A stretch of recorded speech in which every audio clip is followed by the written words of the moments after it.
Were the Hindu the original Egyptians? We are the Ministry of the Real Truth, and we have been pondering this question behind the scenes for a long time, and talking about a possibility that the Egyptian kingdom, that particular nation, ancient nation, was originally ruled by early Hindu, i.e. Indians from ancient India, but haven't been able to prove it as, or establish it as 100% fact. We have come across lots of tidbits of information, as in the Grand Bible version, which reveals the Hindus sailed down through the Nile onto Egypt to trade goods, etc. They may have contrived leprosy from the Egyptians or passed it on to them and then sailed back to India and passed it on to their people. We have not verified that as established fact yet, or at this stage. A map and details can be found within this Bible version. Apparently there's a photograph from a spacecraft, and it looks like the earth is flat. But anyway, they apparently traded with Egypt. It has been hinted us that many of the Hindu gods, the green, blue, red, etc., anamorphic, animal-like, can be found within ancient Egypt and within their religions, history, on wall reliefs, etc., in Luxor, Saqqara, etc. We're not too sure on that either. They do look blue, green, etc., but they don't look really like the same Hindu gods or goddesses, even though they may be green, blue, red, or whatever. But we did notice on wall reliefs, Egyptian wall reliefs, one in particular, when we saw a tall, very thin, light brown skinned figure of a man. It appeared he was a ruler in that particular era, because of the details, the information supplied explaining it, right? Beating down what was said, again through information supplied on that particular website or that particular book or whatever it was at the time. This guy that was being beaten down, a Nubian slave who appeared to be a bigger, more robust alpha type male. Let's give an example here. If you know of Shaka Amos of Sarnetta TV fame, he's the Egyptian Kemite scholar or Kemetic scholar. He's quite alpha, he's got a bit of an ego, etc. He looks like, he can handle himself. So he's a pretty big guy, right? He ain't no pushover. Formerly with the lock, how if you've ever seen him, so when he had the lock, he's like, you can't touch this lock, you can never touch this lock, all that sort of stuff, right? He used to do these rap songs, they're pretty cool and all that. Interesting character with different topics and, big, huge ego. Real alpha male, right? We'll say he'll be able to handle himself quite well out there. And a guy that can just walk over, right? They look like him, right? Or he looks like them. Reminds us of Shaka Amos. So it got us thinking more on that possibility that the Hindus ruled, and then the Nubians might have rose up sick of being treated like that as slaves. They rose up and took over and then ruled that kingdom from there forth and made great advancements on it. We're not that sure, right? We've still got to prove that through our personal research, etc., before we can confirm it as established fact, etc., etc. So we're looking at these wall reliefs and thought that guy on that wall relief looks really skinny, looks really familiar. And we just happened to walk down the road, went past an Indian man who was like skinny like that, no meat on him at all. I'm not saying he was complete bones, but he just had skinny legs, skinny arms. Everything was skinny, right? So I thought, hey, he looks like the guy in the wall relief. We wonder, So we're also looking online, happened to be looking online for new material for our videos to bring all, and we came across this short. Okay, we're going to play it and give you further information on what it's talking about. These ancient Hindu documents can reveal the true origins of humanity. In the early 1900s, a British writer, inventor, and engineer by the name of James Churchward learned something from a Hindu high priest, which shook him to the core. The Hindu priest had 2 sunburnt clay tablets, which were engraved in an unknown and mysterious language. Churchward convinced the priest to teach him the dead language and decipher the tablets by promising to restore them. The tablets revealed that a very superior and advanced civilization existed in prehistoric times, which was known as Nekal. They were physically much bigger than today's average humans, and were spiritually and technologically more advanced. Churchward decided the name of their native continent to be Mu, and that all of humanity originated in that continent. According to him, it existed somewhere in the Indian Ocean, or in the Pacific Ocean, and all the Nakayal people followed only one religion. So, are we the descendants of the inhabitants of Mu, and is Hinduism the mother of all religions? Okay, so we decided to go find out information behind the scenes on this said James Churchward, an Englishman who supposedly met a Hindu priest who revealed him secrets of a mythical Mu and its people, which claims the following within those shorts, right? Okay, so we're going to have a look at who he was. James Churchward, 27th February 1851 to 4 January 1936, was a British writer, inventor, engineer, and fisherman. Churchward is most notable for proposing the existence of a lost continent called Mu. Lost lands are islands or continents believed by some to have existed during prehistory, but to have since disappeared as a result of catastrophic geological phenomena. And this place was called Mu. Mu is the lost continent introduced by Augustus Lee Pyongyang, 1825 to 1908, who identified the land of Mu with Atlantis. Okay, this could be one of these people way back of the Theosophical Society type, right? But we don't know if he was around at that time. It says here 1825, so he could possibly have been, and that was founded by, supposedly by H.P. Blavatsky. Who thinks that's your name? It's Helen Blavatsky anyway. Russian Jew apparently. The name was subsequently identified with the hypothetical land of Numeria by James Churchward, 1851 to 1936, who asserted that it was located in the Pacific Ocean. Okay, his writings on Mu are considered to be pseudoscience. And what does that mean? Pseudoscience consists of statements, beliefs, or practices that claim to be both scientific and factual, but are incompatible with the scientific method. Pseudoscience is often characterized by contradictory, exaggerated, or unfalsifiable claims, and so forth. His life: he was born in Bristow, Ockhampton, Devon, at Stonehouse to Henry and Matilda, near Gould. Where's that? Is that in England somewhere? Possibly. He had 4 brothers, 4 sisters. In November 1854, his father Henry died, and the family moved in with Matilda's parents in the hamlet of Kingbeer near Oakhampton. Census records indicate that the family moved to London when James was 18. After his maternal grandfather George Gould died, his younger brother Albert Churchward, 1852 to 1925, became a Masonic author. So it looks like he wrote for the Freemasons. Freemasonry or Masonry refers to fraternal organisations that trace their origins to the local guilds of stonemasons that from the end of the 14th century regulated the qualifications of stonemasons and interactions with authorities and clients, etc. So he did some writings for them by the sounds of it. By the looks of it. Churchward went out to Southeast Asia, becoming a tea planter in Sri Lanka. And with the Sri Lankans, you never call them an Indian. They get quite angry because they once had a battle against India, right? Yeah. Some of them are nice and not correct. You say, look, I'm actually Sri Lankan.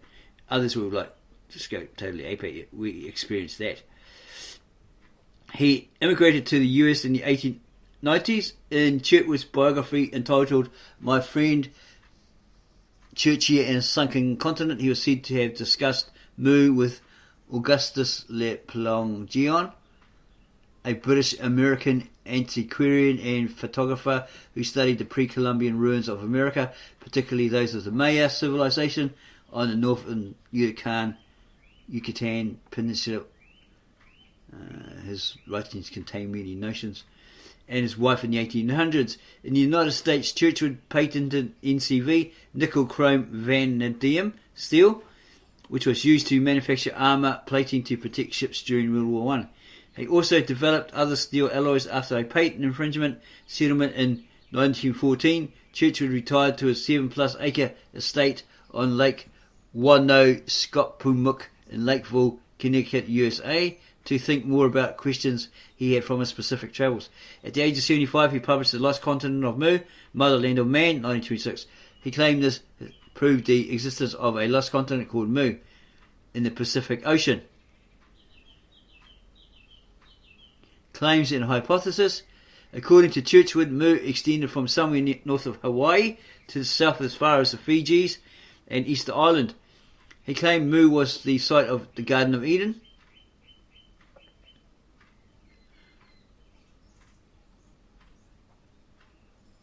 And the home of 64 million inhabitants, known as the Nakals.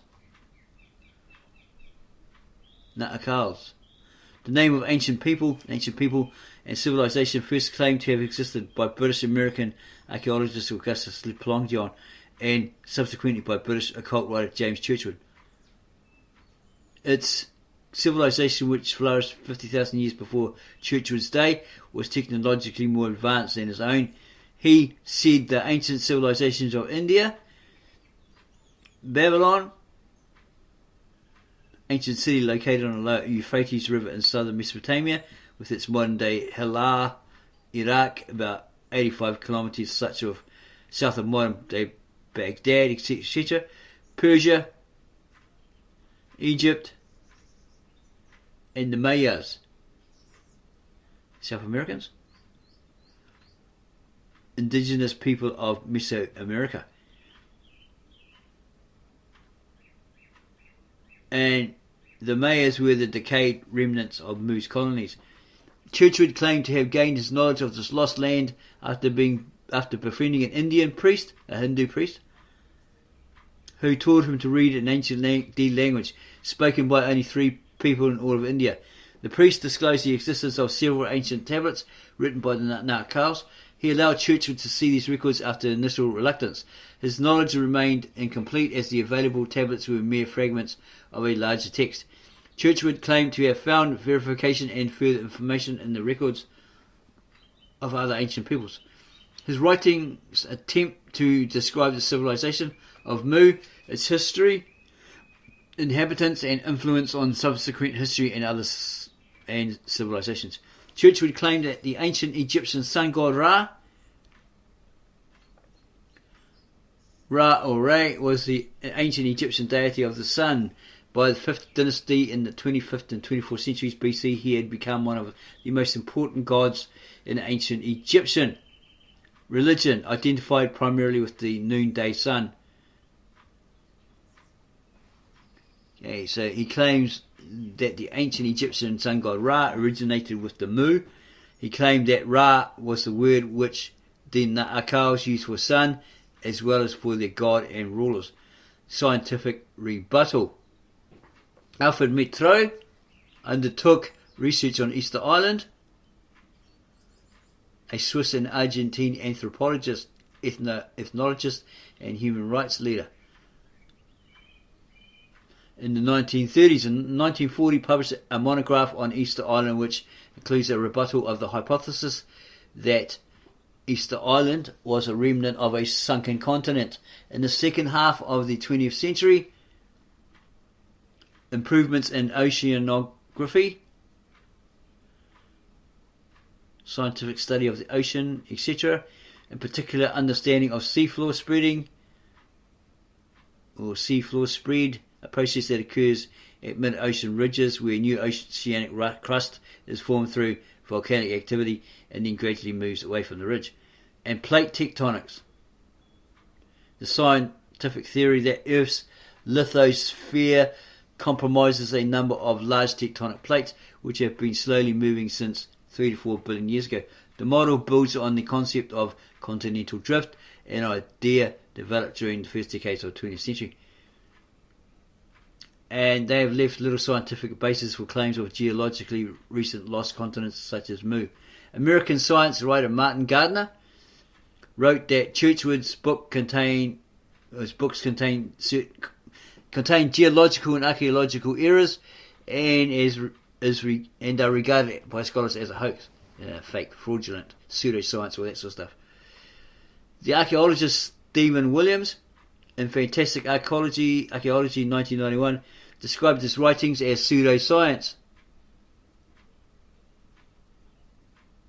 Yeah, they're incompatible with the scientific method.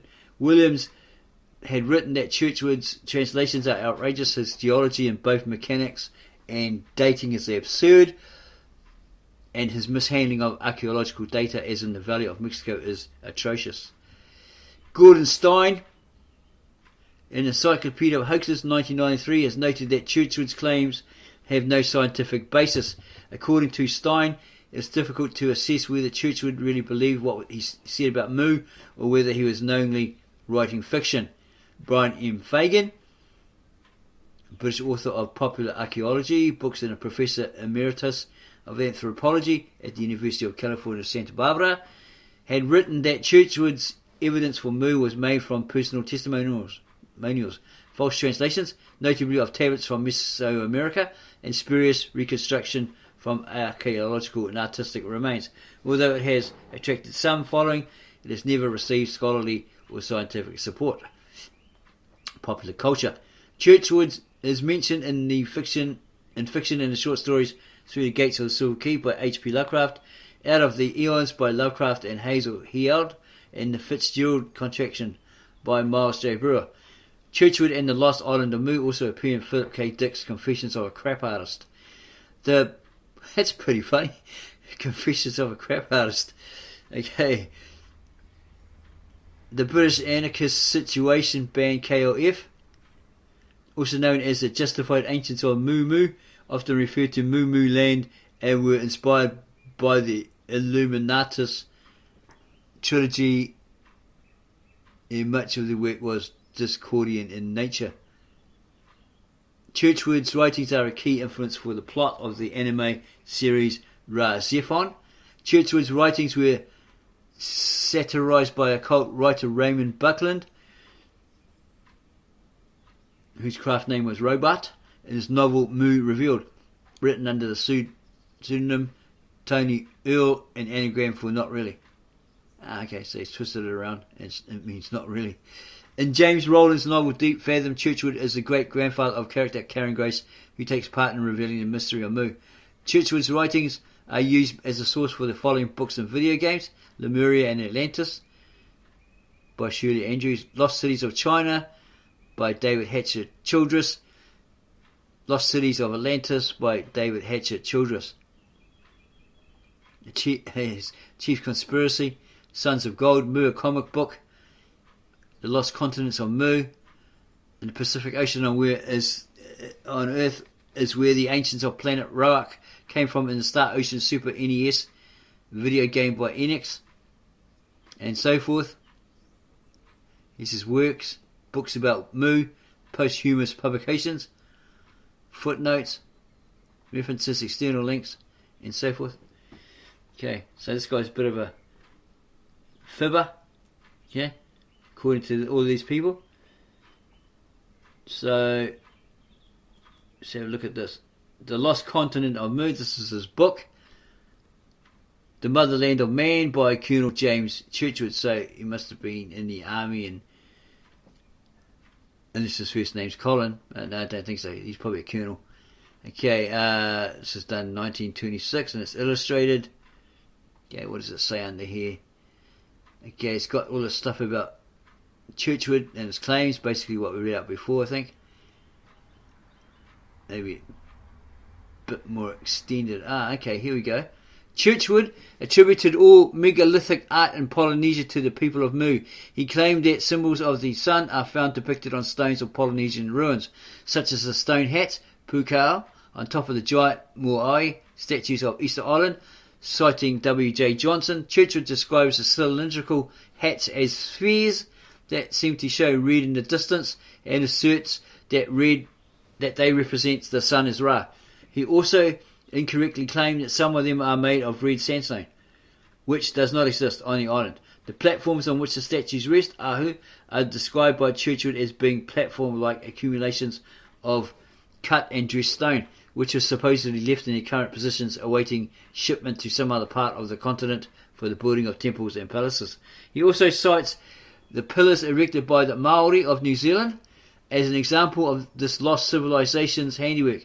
In Churchward's view, the present-day Polynesians are not descendants of the dominant members of the lost civilization of Mu, responsible for these great works, but are instead descendants of survivors of the cataclysm that adopted the first cannibalism and savagery in the world. So let's have a look within his book, have a quick look.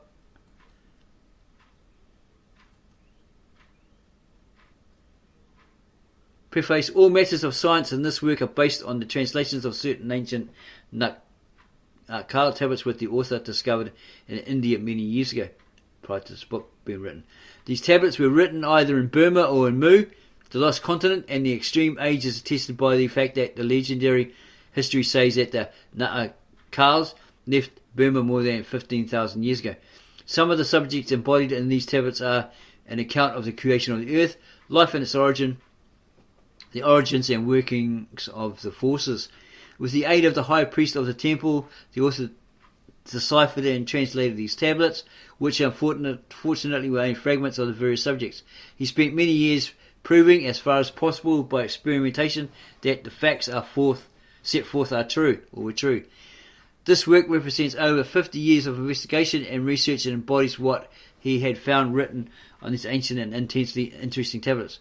The gist of them indubitably establishes to his own satisfaction that at one time the earth had an incalculably ancient civilization which was in many respects superior to our own and far in advance of us in some important essentials that the modern world is just beginning to have cognizance of.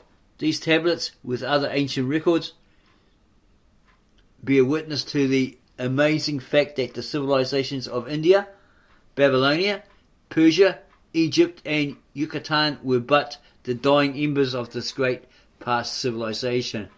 While all these countries probably are connected through their astronomical, astrological, mathematical pyramids, etc. You know, like you see on those Discovery videos. Two are like in line with each other, the other one's a lot off centre, and it matches with the stars in Orion, you know, in the Orion belt, because supposedly these certain pharaohs or kings wanted to go there and be stars, etc., etc. The author desired here to express his appreciation and to whoever helped him out or whatever. And then you have the contents page.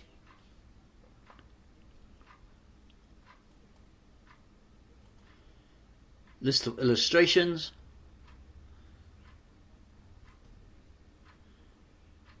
Continues. Chapter 1, Alpha, the beginning. The Garden of Eden was not in Asia, but on a now sunken continent in the Pacific Ocean. The biblical story of creation, the epic of the 7 days and 7 nights, came first not from the peoples of the Nile or of the Euphrates Valley, but from this now submerged continent, Mu, the motherland of man. These assertions can be proved by the complex records which the author discovered upon long-forgotten sacred tablets in India, together with records from other countries. They tell of this strange country of 64 million inhabitants, who 50,000 years ago had developed a civilization superior in many respects to our own. They described, among other things, the creation of man in the mysterious land of Mu. By comparing this writing with records of other ancient civilizations, as revealed in written documents, prehistoric ruins and geological phenomena, the author found that all these centres of civilization had drawn their culture from a common source, Mu. Okay, we're going to have a little joke here. Mu, India, they worship cows. They didn't eat them. Right. Yeah. Mu. We may therefore be sure that the biblical story of the creation as we know it today has evolved from the impressive amount gathered from those ancient tablets which relate to history of Mu. History 500 centuries old. The manner in which this original story of the creation came to light forms a tale that takes us back more than 50 years. It was a famine time in India, and the author was assisting in relief with the high priest of a college temple.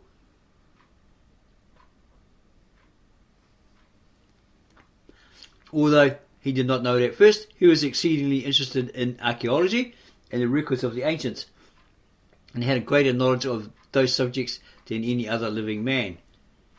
When he saw one day that he was trying to decipher a peculiar bas-relief, he took an interest in the author that brought about one of the truest friendships he's ever known.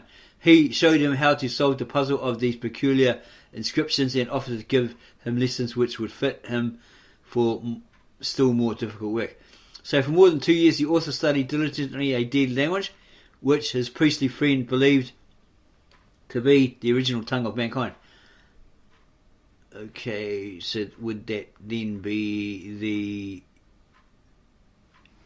Lishana Atticus prayer, the language, sacred language of God that spoke to Adam and Eve in the Garden of Eden, or prior to that?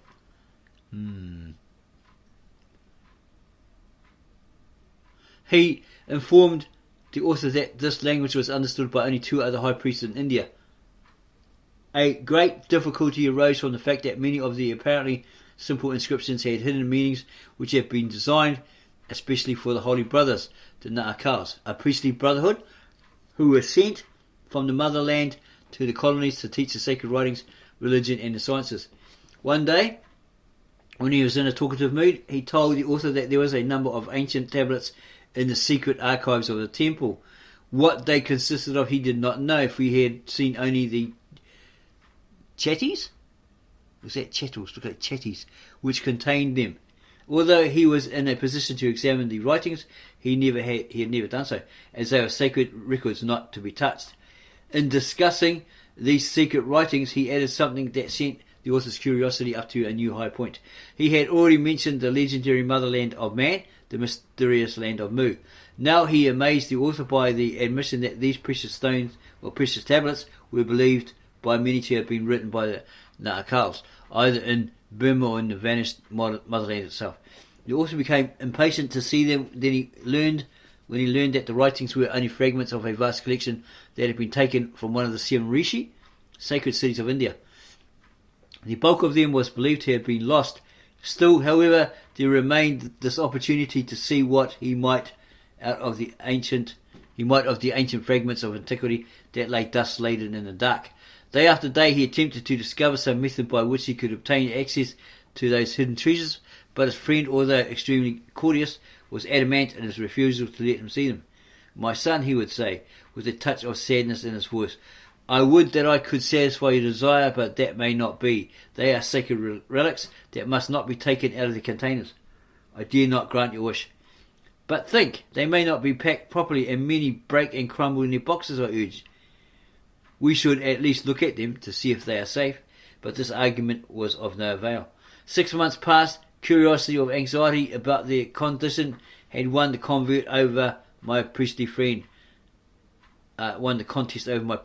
For one evening, on the table in front of him, 2 of the ancient tablets were lying on a cloth. The author examined the long hidden tablets with curiosity. They were apparently of sunburnt clay and extremely dusty. With great care he cleaned them and then set to work deciphering the characters that were in the same dead language that he had been studying with his friend. Fortune was with him that evening, for these 2 precious forms of clay revealed facts of such importance that they both realized that here indeed were the genuine records of Mu. The history, however, broke off abruptly at a most interesting point at the bottom of the second table. Not even the high priest could restrain his curiosity to see the rest. "It is impossible for us to leave off here, my son," he said. "I will get the next tablets out tomorrow.